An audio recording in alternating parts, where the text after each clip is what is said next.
আসুন আজকের গল্পটা একটু ঘুরতে ঘুরতে বলে ফেলি। ডক্টর মিত্রকে কি তবে আজ পাওয়া যাবে না? না না না, তা কেন? এটা আমাদের নার্সিংহোমের নিয়ম।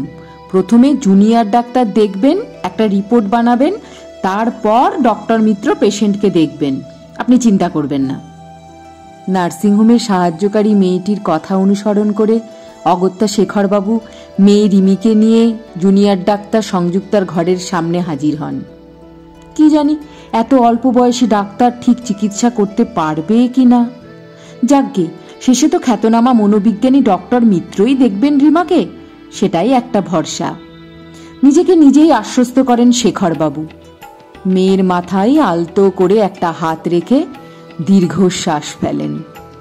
রিমা তখনও নিচের দিকে মুখ গুঁজিয়ে কি যেন সব আউড়ে চলেছে। দিনে দিনে যেন মেয়েটা আরো বেশি ভুলভাল বকে চলেছে। খাওয়া দাওয়া তো প্রায় ছেড়ে দিয়েছে বললেই চলে। বিকম ফাইনাল পরীক্ষাটাও আর দেয়া হলো না এবার। দেখা যাক, চিকিৎসার ফলে অবস্থার যদি কিছু উন্নতি হয় তাহলে হয়তো পরের বার পরীক্ষাটা দিতে পারবে। পেশেন্ট মিস রিমা, এবারে আপনাকে ভেতরে যেতে হবে। নার্সের ডাকে শেখরবাবু মেয়েকে নিয়ে তৎপর হন। প্রবেশ করেন জুনিয়র ডাক্তারের ঘরে। বসুন বসুন, আর পেশেন্টকে আমার সামনের চেয়ারটাতে বসতে দিন। বছর 27-এর ডক্টর সংযুক্তার আত্মবিশ্বাসী দৃঢ় চেহারাটা শেখরবাবুকে একটু যেন ভরসা যোগায়। সংযুক্তা প্রথমে রিমাকে জরিপ করে নেয়, তারপর এক দৃষ্টিতে কিছুক্ষণ শেখরবাবুর দিকে তাকিয়ে বলে, প্রথমে আমি আপনার সাথেই কিছু কথা বলতে চাই, পরে পেশেন্ট মানে রিমার সাথে কথা বলবো। আচ্ছা, রিমা ঠিক কতদিন থেকে এই ডিপ্রেশনে ভুগছে বলতে পারবেন?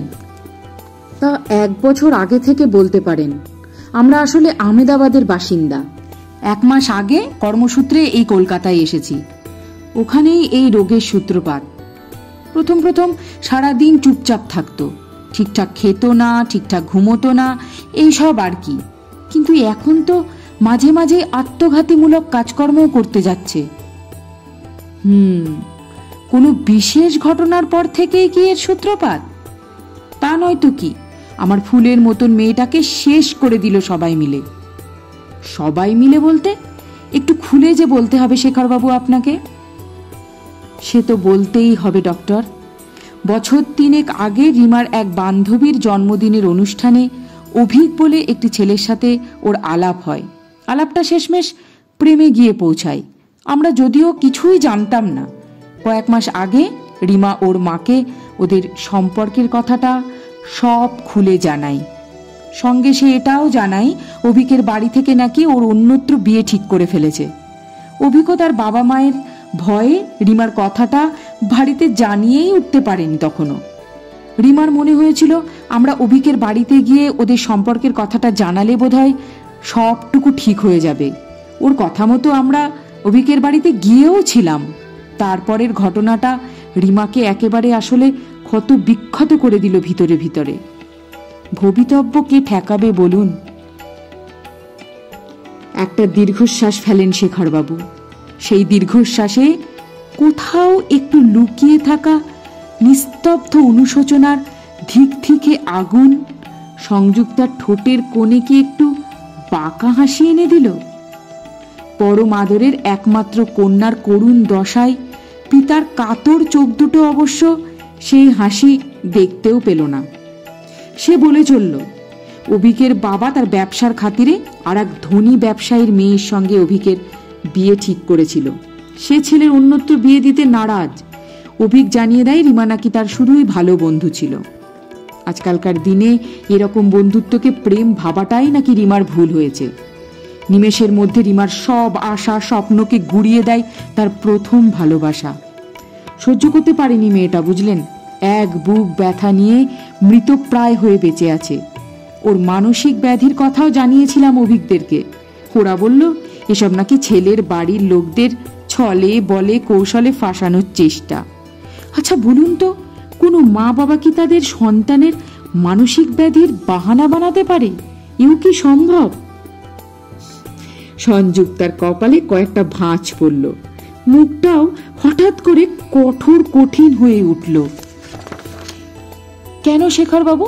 সন্তানকে নিয়ে বাহানা তো অনেকেই বানায়। যেমন ধরুন, আপনার যুবাবস্থায় আহমেদাবাদে বনশ্রীর বাবা মাও তো আপনাদের সামনে এই একই বাহানা বানিয়েছিল, তাই নয় কি? জোর একটা ধাক্কা খেলেন শেখরবাবু। ছাই চাপা অনুশোচনার ধিক ধিকে আগুনে যেন কেউ হাওয়া লাগিয়ে দিল। কিন্তু সংযুক্তার কথা তো তখনও শেষ হয়নি। আপনিও তো বনশ্রীকে জীবন থেকে মুছে ফেলে কোনো ভুলটাই করেননি শেখরবাবু, তাই না? স্কুটার দুর্ঘটনায় এক পা কাটা মেয়েকে নিজের স্ত্রী হিসাবে গ্রহণ না করাটা কি কোনো অন্যায়? হোক না সে আপনার দীর্ঘদিনের প্রেমিকা, তাতে কি? বিয়ের দিন ধার্য হওয়া বা আশীর্বাদটুকু হয়ে গিয়ে থাকলেও বিয়েটা তো তখনও হয়েছিল না। কি বলেন শেখরবাবু, তাই না? এই মেয়ে কেমন করে এত কথা জানলো? অবাক কাণ্ড। বনশ্রীকে প্রত্যাখ্যানের সব ঘটনা এতটা পুঙ্খানুপুঙ্খানু জানে সে। শেখরবাবুকে আরও অবাক করে দিয়ে সংযুক্তা বলেই চলে। আর বনশ্রীর অসহায় মা বাবা সেই বাহানাটা কি বলে যেন উড়িয়ে দিলেন আপনারা? হ্যাঁ হ্যাঁ হ্যাঁ, মনে পড়ছে, অবৈধ বলে। আপনার আশীর্বাদের পর আপনারই ইশারায় সাড়া দিয়ে বনশ্রী নিষ্পাপ ভালোবাসায়, অনেক বিশ্বাসে নিজেকে আপনার কাছে উজাড় করে দিয়েছিল। ফলস্বরূপ তার গর্ভে আপনার আগত সন্তানকে আপনি ভালোবাসার ফসল বলে ডাকতেও শুরু করেছিলেন। কিন্তু কিছুদিনের মধ্যেই সেই আপনি বনশ্রীর সরল বিশ্বাসকে নিজের হাতে দুমড়ে মুচড়ে তার পবিত্র ভালোবাসার নতুন নাম দিলেন ক্ষণিকের দুর্বলতা।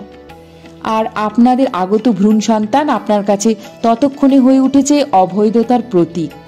কারণ আপনার প্রেমিকা হবু স্ত্রী তখন একটা পা হারিয়ে পঙ্গুতে পরিণত হয়েছে।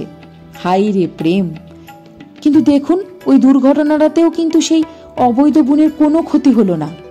বলে না, রাখে হরিত মারে কে? তার জলজ্যান্ত উদাহরণ হয়ে আমি দাঁড়িয়ে আছি আপনার সামনে। শেখরবাবুর পায়ের তলা থেকে এবারে মাটি সরে সরে যাচ্ছে। ঘটনার আকস্মিকতায় বাকরুদ্ধ তিনি, কিন্তু হৃদয়ে ক্রমাগত চপটাঘাত। তবে কি জানেন, বনশ্রীর বাবা মা মানে আমার দাদু দিদা কোনো মিথ্যা বাহানা বানিয়েছিলেন না। আমার মা সত্যিই আপনার চরম প্রত্যাখ্যানে শরীরের মধ্যে একটা নতুন জীবন নিয়ে মানসিক রোগের শিকার হয়েছিলেন। দাদু দিদা মাকে নিয়ে কলকাতায় চলে আসেন। তারপর এখানেই আমার জন্ম হয়। এতদিন পরে আমার পঙ্গু মা আজও চিকিৎসাধীন। আমাকেও চিনতে পারল না কোনো দিনই। সে শুধুই শেখরকেই চেনে। আপনার সম্বন্ধে দাদু আমাকে অনেক আগেই বলে রেখেছিলেন, ছবিটাও দেখিয়ে দিয়েছিলেন। তাদের মতে আপনার সম্বন্ধে জানাটা নাকি আমার নৈতিক অধিকার। সে ভালোই হলো, আজ আপনাকে দেখে চিনতে কোনোই অসুবিধে হলো না আমার। কত অনুযোগ অভিযোগ জমিয়ে রেখেছিলাম আপনার বিরুদ্ধে, কিন্তু দেখুন আমাকে কিছুই করতে হলো না। ধর্মের কল যে বাতাসে নড়ে। নিজের পাপের শাস্তি নিজেই ভোগ করছেন মেয়ে নিয়ে। শেখরবাবু এবারে হাউ হাউ করে কেঁদে ওঠেন। গোঙানি সুরে বলেন, আমার কোনো ক্ষমা নেই জানি, তবে কঠিন থেকে কঠিনতম শাস্তি দিতে পারো আমায়। কিন্তু আমার এই মেয়েটার তো কোনো দোষ নেই। ওকে তোমরা বাঁচাও, সবাই মিলে একটু ওকে তোমরা বাঁচাও। চিন্তা করবেন না, ডক্টর মিত্র অত্যন্ত অভিজ্ঞ ডাক্তার। তার হাতে আপনার মেয়ে সুরক্ষিত। তাছাড়া আপনার মেয়ের চিকিৎসার যেন কোনো রকম ত্রুটি না হয় সে আমিও অবশ্যই দেখব। কারণ আমি চাই না আর কোনো রিমা যেন বনশ্রীর মতো সারাটা জীবন শুধু একটা শরীর পিণ্ড হয়ে বেঁচে থাকুক। আমি চাই সব রিমারা অভিক বা শেখরদের কোনো সাহায্য অবলম্বন ছাড়াই বেঁচে উঠুক, ফুলে ফুলে সুসজ্জিত থাকুক তাদের সারাটা জীবন। ততক্ষণে ঘরের ভারী দরজাটা ঠেলে ডক্টর মিত্র দুজন নার্স সহ ঘরে এসে পড়েছেন। ডক্টর সংযুক্তা আর পেশেন্টদের মধ্যে পারিবারিক কথাবার্তার আভাস পেয়ে চিকিৎসা শুরু করার আগে হালকা করে তারা প্রশ্ন করেন, ভদ্রলোককে তোমার চেনা জানা মনে হচ্ছে সংযুক্তা? কেউ হন নাকি তোমার? শেখরবাবু আগ্রহ সহকারে চেয়ে থাকেন সংযুক্তার মুখের দিকে।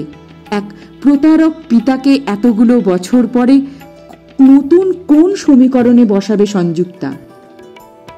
সংযুক্তা হালকা হেসে উত্তর দেয়, সম্পর্কে আমি ওনার, না না না, একটু ভুল হচ্ছে, সম্পর্কে উনি আমার অবৈধ বাবা হন, এতটুকুই তো, আর কি।